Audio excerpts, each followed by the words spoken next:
everyone, welcome to my channel 𝓭𝓸𝓷'𝓽, and today, as you saw already, I'm going to be showing you how to bling out your Ugg boots. So I actually already did one, and I did this a while ago when I tested out a bunch of different glues to find the best one for Uggs, to bling Uggs, and I found it. So that's the glue I'm going to be using today, and I'm going to show you how to bling the other one. So this is how it's going to look. Same exact thing, guys, and they look gorgeous, right? So this is what I'm going to be showing you how to do. It is a super easy, quick DIY, so stay tuned if you want to learn exactly how to do them. So this is the other one that I'm going to be blinging. As you can see here, it is all beat up because this is the one I tested on. So just to give you an idea of how many glues I actually tested, okay? So let's begin. Let me show you the materials I'm going to use. So the secret is liquid fusion, guys. Yes, this is an adhesive I'm going to be using. I already have it in my precision tip bottle to make it just easier to bling. I also have my pickup tool, and then I also have my tray to organize my rhinestones that I'm going to be using to bling the Uggs. I do have AB rhinestones in the size 20, 10, 12, and 16. The smaller sizes are for any fill-in areas that I might have. The size SS20 is my main size. So now let's bling. I am doing the edges first. I just feel like it keeps everything much neater. So I am beginning around the logo first, doing those 4 sides of that logo, working by sections. As you can see here, I did apply a thicker line of liquid fusion so it does not soak up the glue very quickly. And then I'm going in with my main size SS20 all the way around. So the Ugg boots do suck up the glue very quickly. Just make sure there is fresh glue before you apply your rhinestones to make sure they do stay on. As you can see there, I applied a little bit extra glue and I kept bedazzling all the way around. Working by sections, very important. Always double check your work. Make sure your rhinestones are exactly where you want them to be.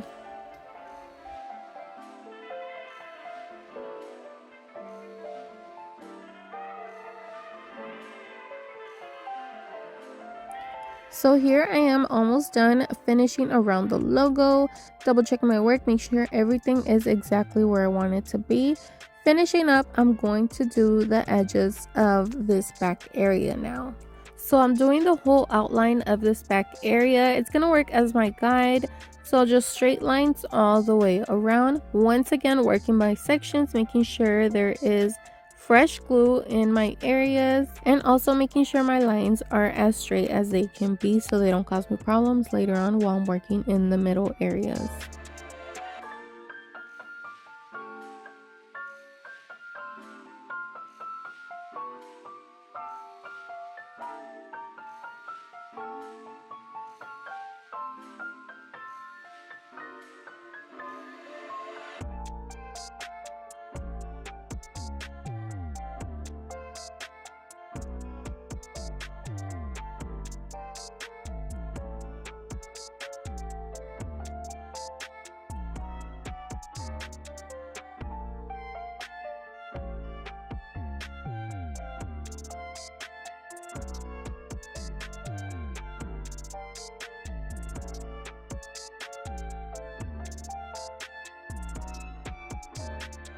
So now that I went all the way around, it's time to work in the interior. I'm going to do one side at a time, and I'm going to go doing row by row. If you feel comfortable doing more than one row at a time, you can go ahead and do that. I do that as well. But if you don't, go one row at a time as you see me doing here. Apply your liquid fusion, make sure it is fresh, and then go in with the rhinestones. Doing straight lines, as straight as you can make them, all the way to where the logo ends.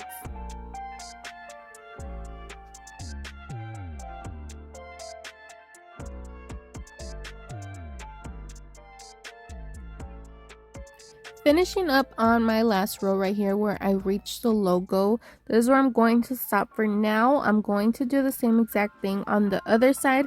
For reference, this is a kiddo size 10, so it is pretty small, guys. If you are bedazzling an adult boot, obviously it is different. You're going to reach the logo much faster, and you're going to have a lot of space before you reach that top area.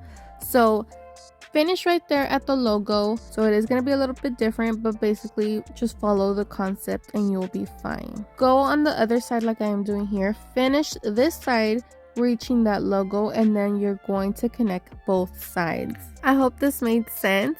Now I'm going to connect both sides, working this time from the top to the bottom. So again, I am doing a line of liquid fusion, working by sections, and this is what I have my smaller size rhinestones for, to fill in those areas where my main size 20 does not fit. And I'm just going to follow that curved line all the way around, connecting both sides now.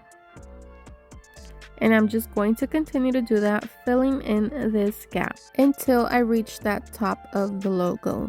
Remember, do not force any size that does not fit, that's going to be overlapping your rhinestones. Make sure those rhinestones fit nicely flat onto the surface that you are applying them on.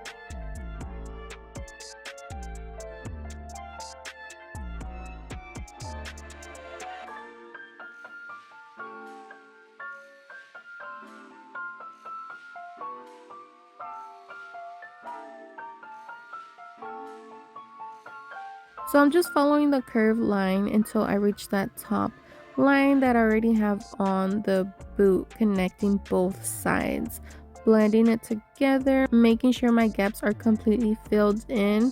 And this row right here, the size 20 did not fit anymore, so I just filled it in with my smaller size rhinestone. Obviously, depending on the size of boot that you are bedazzling, it might be a little bit different, but I do hope you understand the concept. So do your edges first, then do your sides, connecting right above the logo until you reach that curve area. From that curve area, start from the top to the middle, filling in the gap, and then that's it. Do let them dry for at least 48 hours before using them, and look how beautiful your boots are going to look. Don't forget to double check your work. And that is it. So here are my final results. Be sure to let me know what you think. I think they came out so adorbs. Perfect for this fall and winter season coming soon. Thank God, because I'm so over the summer. But guys, oh my gosh, I am obsessed. I hope you guys did learn a little something. I hope you enjoyed this video. Thank you so much for watching. Don't forget to give this video a like. Don't forget to subscribe if you have not. If you already did, thank you so much. And stay tuned for the next DIY. All right, bye.